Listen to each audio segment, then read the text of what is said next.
Welcome back to part two of our interview. We are with Siddharth Sharma, filmmaker, photographer, founder of award-winning production house called House in the Clouds.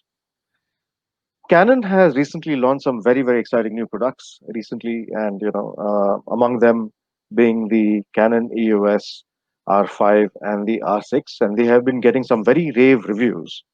And among one of the first few users of the R5 in India has been Siddharth Sharma, and we shall ask him a couple of questions about this. But before that, here is what the R5 and R6 is like.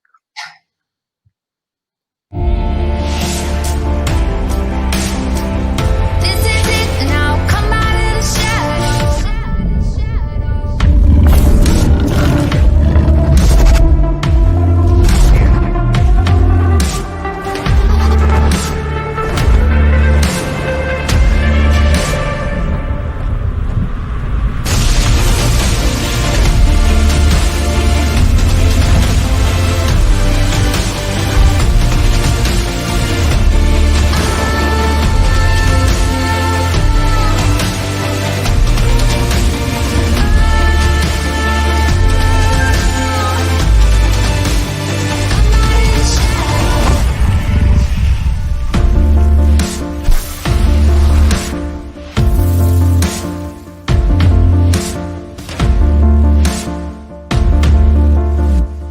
Canon, delighting you always.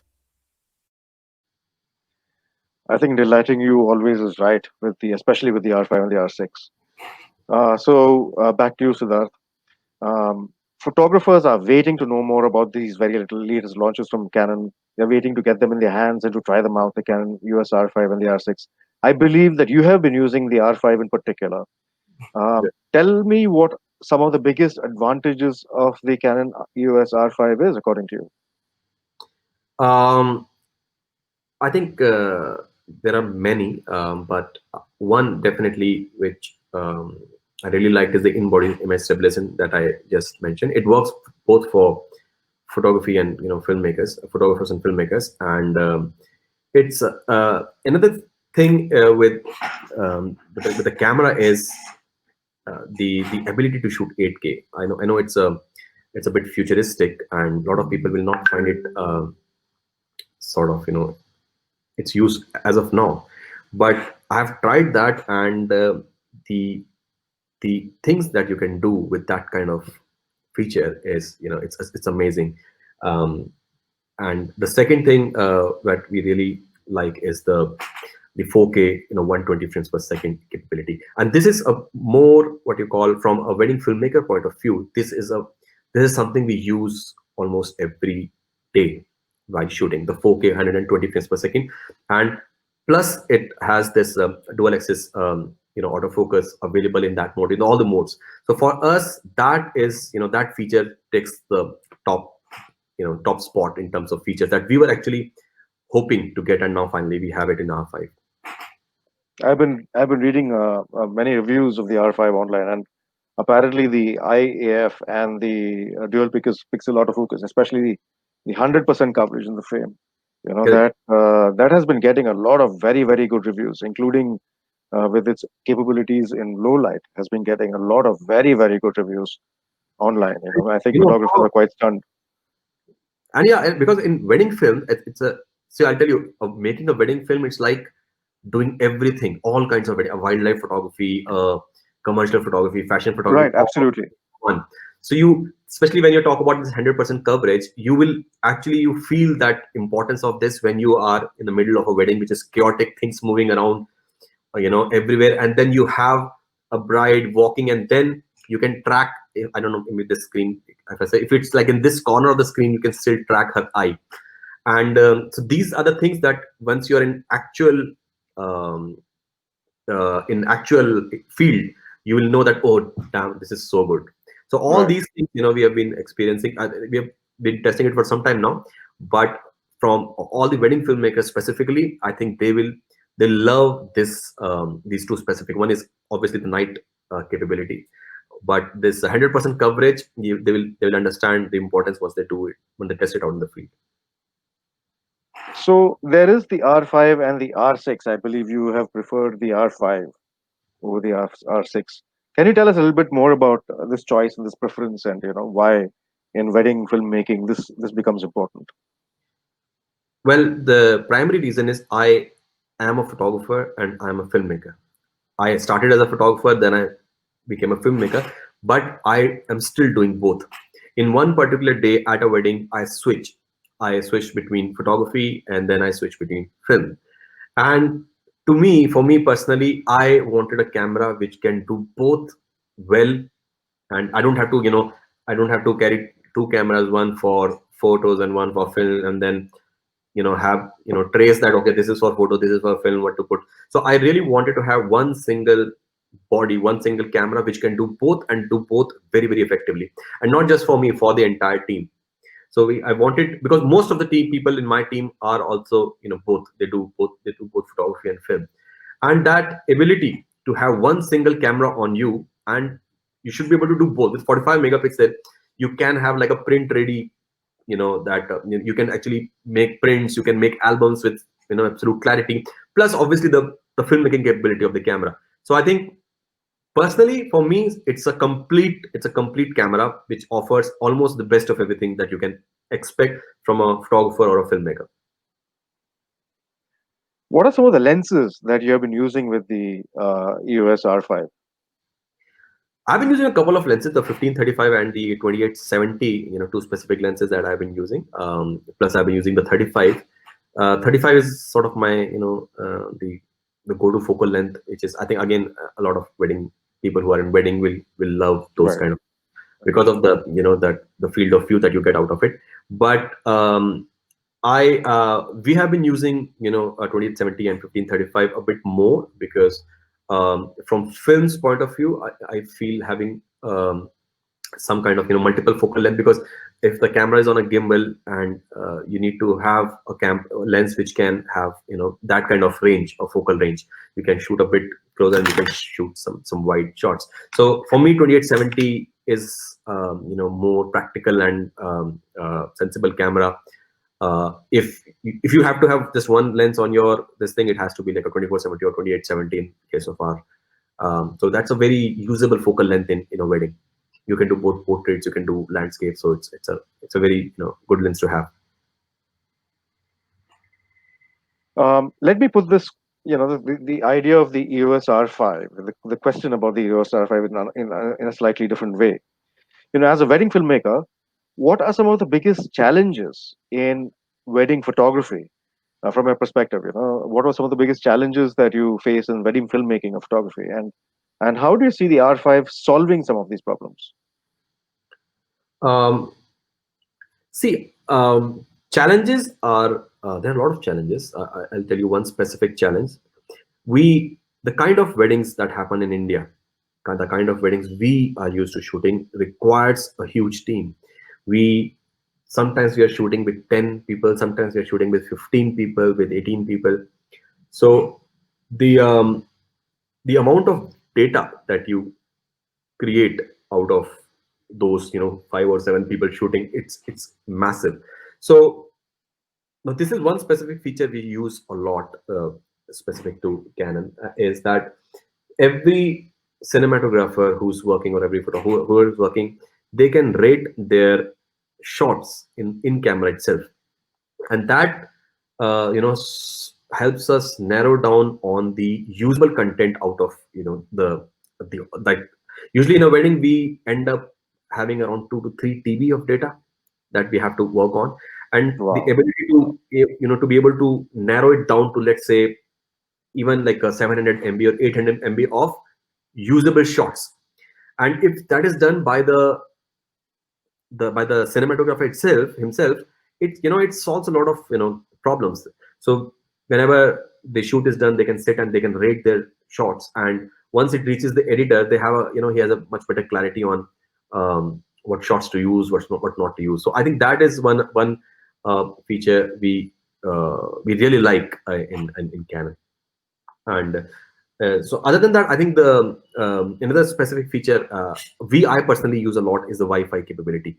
Lot of times whenever we are doing, especially I think specifically in terms of celebrity weddings or those high profile weddings, you have to send out images very fast. You can't wait to go back home and do the thing. So this is something we use a lot. We use as one person is shooting, you can just transfer the images onto your computer like through Wi-Fi, and it's like in 1 minute you have that image and somebody can edit and send. So that kind of capability of delivering something to your client right there and then, this is something it for usually for high profile wedding, this works very well. I am going to ask you a bit about your workflow Mm. a little later, but before we get there, I want to introduce you to something that I'm calling the quick fire round. Okay, Mm. quick comments on the following ideas. Um, Okay. your personal favorite, wedding related one liner or a quote. I don't know who said that, but it has to be choose your inspirations wisely. I don't. Maybe I made it up. I don't know about that, but this is something I That's a tell. good one. That's a good one. This is something I tell a lot of people who I meet, but I'm not sure the history of this quote.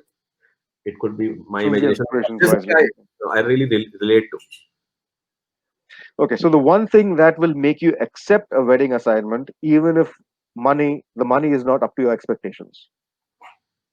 It has to be the experience. See, we are in India.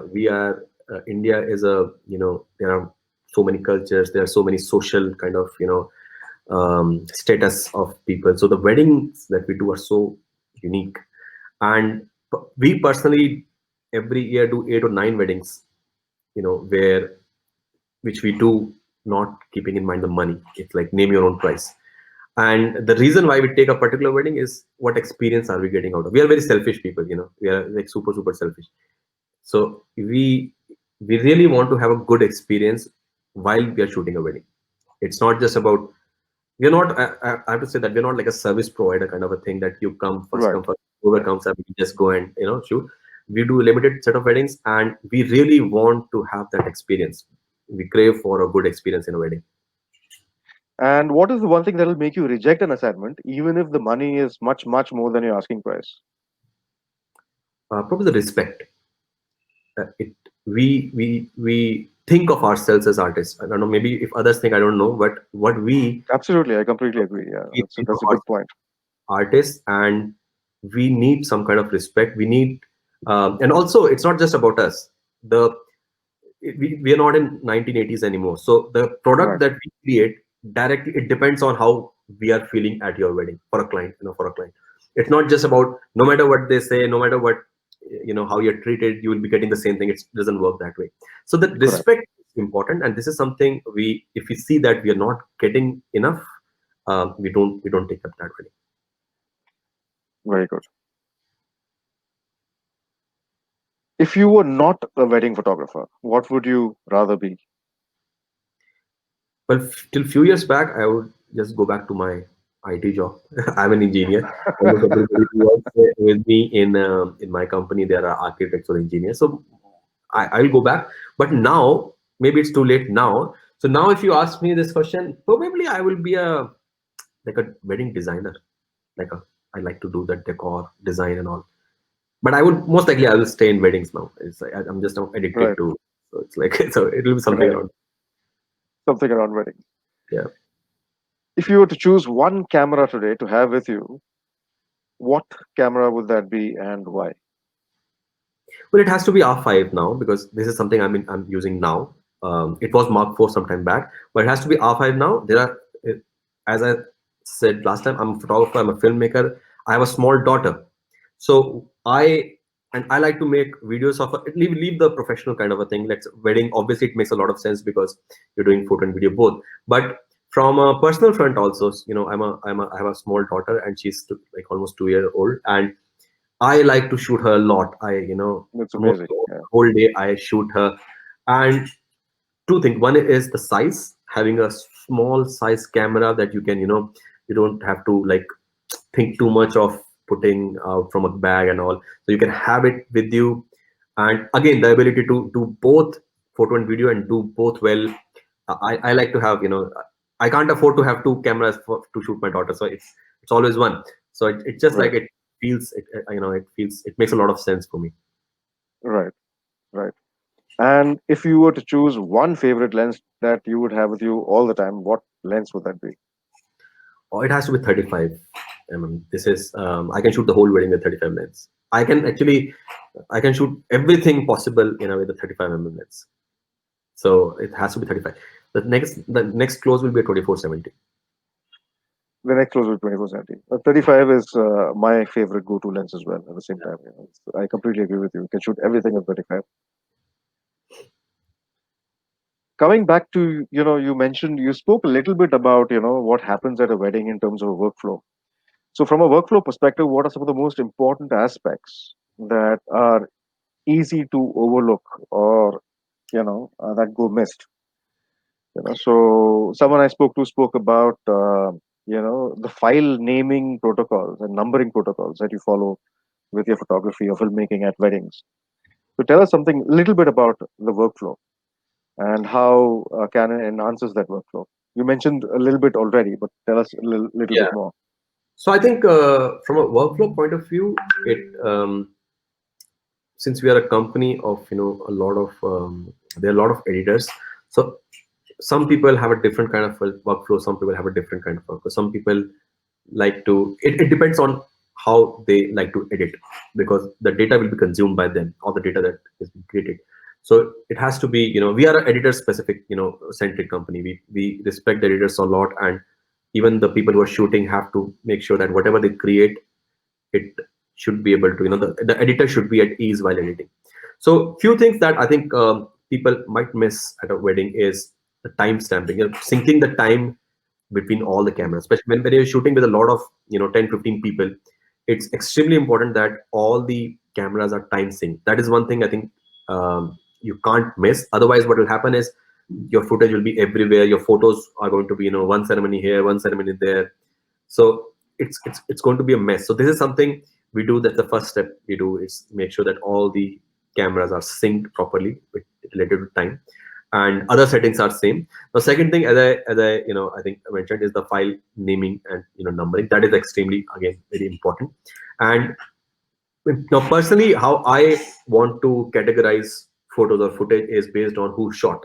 So it depends on, everybody has a different way of doing this numbering or doing this sorting. I personally like to, because I know everybody in my team, I know where they were standing in a particular, what role they are playing. So for me, I want that sorting to happen based on the people who are shooting. So I want their names, the ceremony. So based on that, we do the numbering and naming.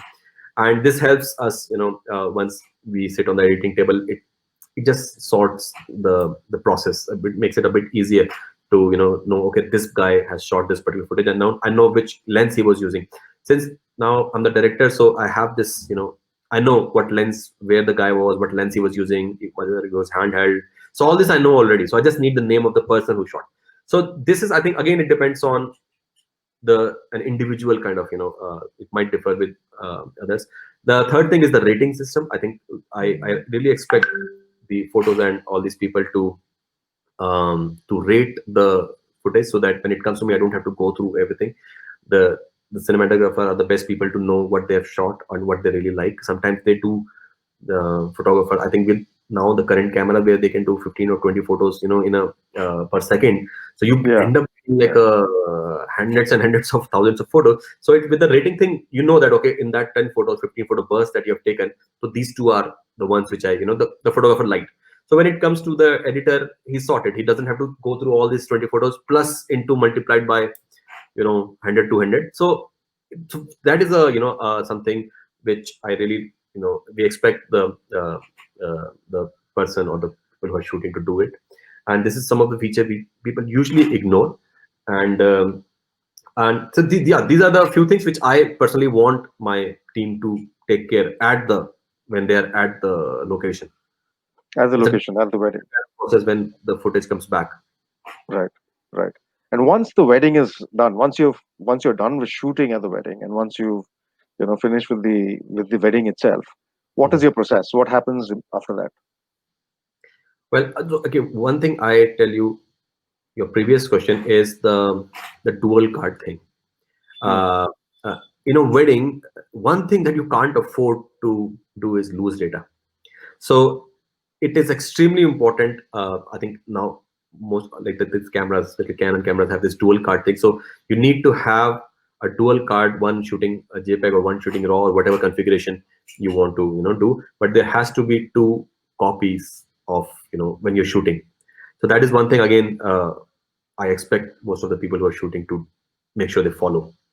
Now, coming back to the workflow, once we get back, I think the biggest one word which uh, a nightmare for any photographer, filmmaker, especially wedding, is the data loss. So the first thing that happens as soon as we come back is the backup, and it goes on for some days. And the backup doesn't happen once we come back. The backup happens every single day. As soon as the shoot is done, you come back, you take a backup to an SSD, and overnight you copy that SSD to another external hard drive. So you have three backups every single day. One is in the card, one is in the SSD, one is in the hard drive, and the same process you follow every sort of day of the shoot. And then once you come back, you do another one copy to one particular location. So backup is something, it the workflow starts from there. Everything starts from that particular, the backup. So we need to have 2-3 backups, and also the backups have to be in different locations. So usually we keep one in office and one in or a couple of backups in 2 different houses. Like one is in my house, one is in somebody else's house. So we have to spread that thing, because you might be, I think you might have heard this particular thing from a lot of, if you have, you might be speaking to so many wedding photographers. So this data loss is the most, like the sort of the Dangerous thing. word that the nightmare kind of a thing for a wedding today. I had this a small scare, of this data loss, and people who have this, who have experienced a bit of this, they will understand it better than others, that this data, or the scare of having losing a data. I almost, I remember we were doing a backup and the hard drive cached during that time, and in my head I was making plans of shifting to Kenya and doing farming and all. So it is that kind of effect that it can have it on you. And but yeah, backup is a good, the most important part of your workflow. It has to be the first and probably the last part of your workflow, to do backup of the raw data, the backup of the end products that you've created. I think that is something, has to be, the workflow should start and finish at it. A lot of young people want to get into wedding filmmaking nowadays, especially it's an aspirational profession now. Wedding filmmaking, wedding photography as well. So, what is the one piece of advice that you would like to give the younger generation, the young aspirants? Well, one piece of advice I would like to give is to have a clarity when you enter this. A lot of people, I interview a lot of people. A lot of people apply for jobs, and but I feel a lot of people miss that clarity. It's like they have this herd kind of a thing, that okay, why you're doing it? Because I like to make your film, what you're doing. Or so I think the clarity is missing. The purpose, why do you want to do it, is it's not clear. Some people really want to do it for money, but they will not accept. I feel, if you want to do it for money, do it for money. There's no harm. Everybody is, there is a commercial aspect of it as well.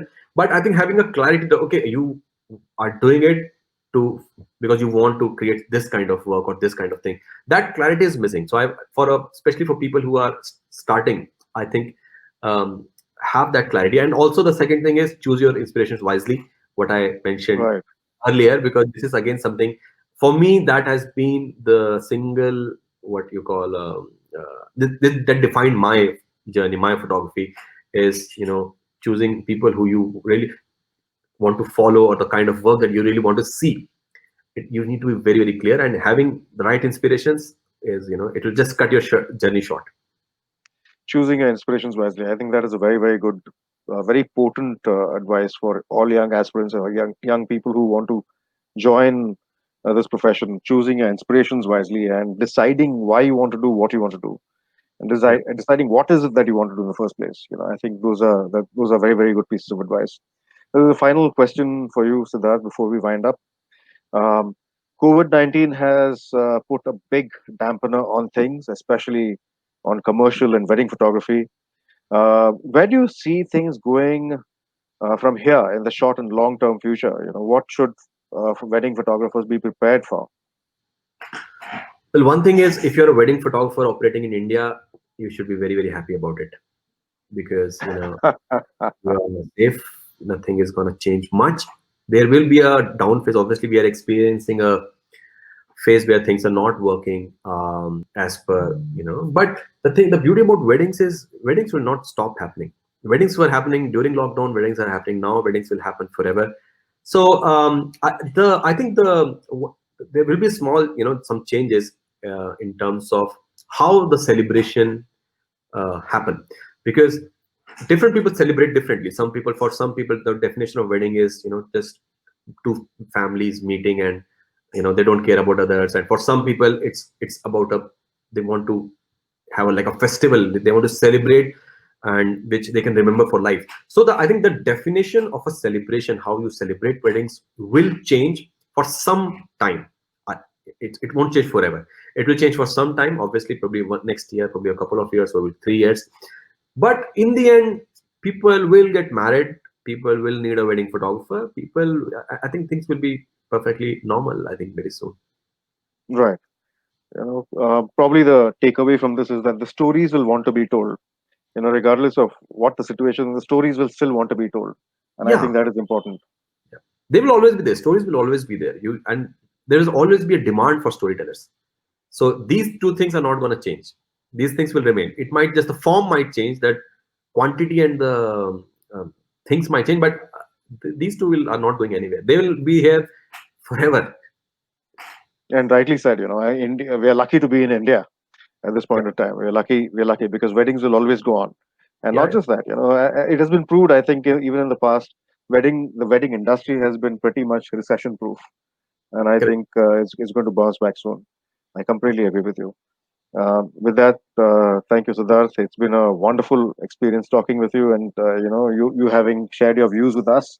Um So much. and to all the viewers out there, this is Siddharth Sharma, who's the founder of House on the Clouds, one of the premier wedding filmmaking companies in the country.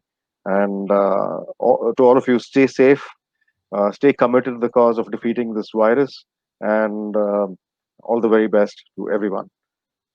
Thank you, Thank you Siddharth. for having me. Thank Thank you. you for having me. It's a Thank you pleasure. very much. Thank you.